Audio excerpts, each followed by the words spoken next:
Você vai assistir agora mais um Flow and Cuts com o Teacher Junior Gonçalves. Isso é um oferecimento do curso de inglês Flow and Six em parceria com o grupo educacional americano Hartwell Quest. Curte, comenta, compartilha com seus amigos. See you! O que é autossabotagem e o que são essas crenças limitantes? A autossabotagem, ela tá ligada aos nossos pensamentos negativos, né? E os nossos pensamentos, gente, ele é tudo na nossa vida, porque a partir do momento que eu tenho um pensamento, seja ele negativo ou positivo, isso vai influenciar totalmente nos meus sentimentos e vai influenciar totalmente nos meus comportamentos. Então, a partir do momento que eu começo a pensar que eu não consigo manter a minha concentração em casa, que eu não consigo dar conta das minhas metas diárias em casa, que estudar inglês é muito difícil para mim, que eu não tenho tempo para estudar inglês, ou que eu já tentei aprender inglês, mas não consegui. A partir do momento que eu começo a pensar, a ter esses pensamentos negativos em relação a como aprender, eu vou criar em mim sentimentos negativos também, um medo de determinada matéria. Já tentei estudar, mas não consegui, e aí eu desisti, porque eu fiquei com medo, eu fiquei desmotivado a continuar, a tentar, eu fiquei me criticando, me julgando, achando que eu não fosse conseguir. Então isso vai criando sentimentos, sentimento de se comparar com outras pessoas, conseguem menos eu, vai criando inseguranças de tentar novamente, pensamentos de incapacidade, eu não sou capaz de aprender a falar inglês. A partir do momento que eu acredito nesses pensamentos, eu começo a sentir isso, a me auto-sabotar, a me criticar, a me julgar e começo a agir, porque os pensamentos, eles influenciam tanto nos nossos sentimentos quanto nos nossos comportamentos. Então, eu começo a agir de acordo com esses pensamentos negativos, essas crenças. Então, se eu acredito que eu realmente não vou conseguir aprender, eu realmente não vou, porque eu começo a me auto-sabotar, eu começo a ter comportamentos que respondam e confirmam esses meus pensamentos, né? E vou carregar também sentimentos ruins para a minha vida. Esses pensamentos eu posso construir agora, no meu futuro, no meu presente? Posso. Mas tem muitos pensamentos que a gente carrega que também são lá da nossa infância. Quando a gente teve dificuldade de aprender uma determinada matéria, né? E a gente começou a acreditar que nós somos burros, que nós somos incapazes, que a gente não ia conseguir. Então a gente carregou isso para a nossa vida, se auto-sabotando, se limitando, deixando de viver coisas lindas, deixando de acreditar em nós mesmos, de acreditar que os nossos sonhos eles são capazes de ser realizados, que a gente tem essa capacidade sim, e que só depende da gente, porque se a gente criar meta e for atrás, a gente consegue realmente realizar os nossos sonhos. Então, a gente tem que ter muito cuidado com a autossabotagem, porque a partir do momento que a gente deixa um pensamento controlar a nossa vida, a gente acredita nisso e vai gerar consequências futuras.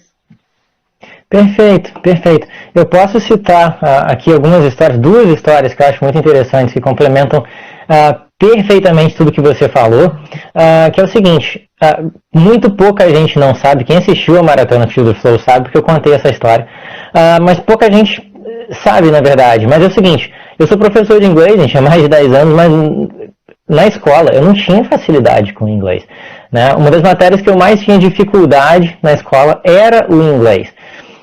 Eu lembro que na passagem do segundo para o terceiro ano do ensino médio, eu fiquei doente, perdi matéria, enfim.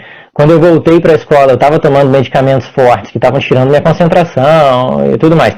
E acabou que é o seguinte, isso acabou prejudicando mais nas matérias que eu mais tinha dificuldade na escola. E eu fiquei de recuperação paralela pela primeira vez na minha vida, nessa passagem do segundo para o terceiro ano do ensino médio. Sempre fui bom aluno, mas, porque essa coisa de perder matéria, perder concentração e tudo mais, acabei sendo prejudicado naquelas matérias em que eu tinha mais dificuldade. E fiquei 5 vezes em recuperação paralela ali. Fiquei 2 vezes em química, eu sou mais de humanas, né, professor de inglês, do que exatas, então fiquei 2 vezes em química, fiquei 1 vez em matemática e fiquei 2 vezes em inglês. 2 vezes em inglês. E depois que eu terminei a escola, que eu comecei a fazer um curso de inglês, e eu me lembro até hoje, eu me lembro exatamente quando eu sentei assim, no canto esquerdo da sala de aula de um curso de inglês, pela primeira vez na minha vida, que eu tinha muita dificuldade na escola com inglês, eu perdi as contas de quantas vezes na escola eu ia pegar uma prova de inglês e não sabia nada do que estava ali, não tinha noção do que estava ali para poder interpretar, enfim. E eu me lembro do meu pensamento, meu primeiro pensamento no meu primeiro dia de aula, eu sentei assim no cantinho esquerdo da sala de aula, e eu pensei assim comigo, enquanto eu esperava a professora de inglês chegar, eu lembro do meu pensamento, gente, será que eu vou aprender esse negócio? Foi exatamente isso, foi assim, foi essa frase, será que eu vou aprender esse negócio? Bem, aprendi. Porém, se eu tivesse, foi uma pergunta que eu fiz, né? Foi uma pergunta, não foi uma frase negativa. Eu não pensei, eu não vou aprender esse negócio. Eu simplesmente me fiz uma pergunta. Eu tinha dúvidas, eu tinha medo de não aprender. Porém, eu queria descobrir se eu era capaz, né? Então eu me dei a oportunidade de tentar. Já pensou se o meu pensamento fosse simplesmente uma afirmação negativa? Eu não consigo, eu não vou aprender. Eu não teria tido esse tempo de experiência como aluno, como professor, essas experiências todas que acabaram surgindo na internacional. Essa afirmação é o que realmente a gente vai dar ênfase, né? A gente tem que ter muito cuidado com a autossabotagem, porque a gente acaba acreditando nessas nossas próprias afirmações.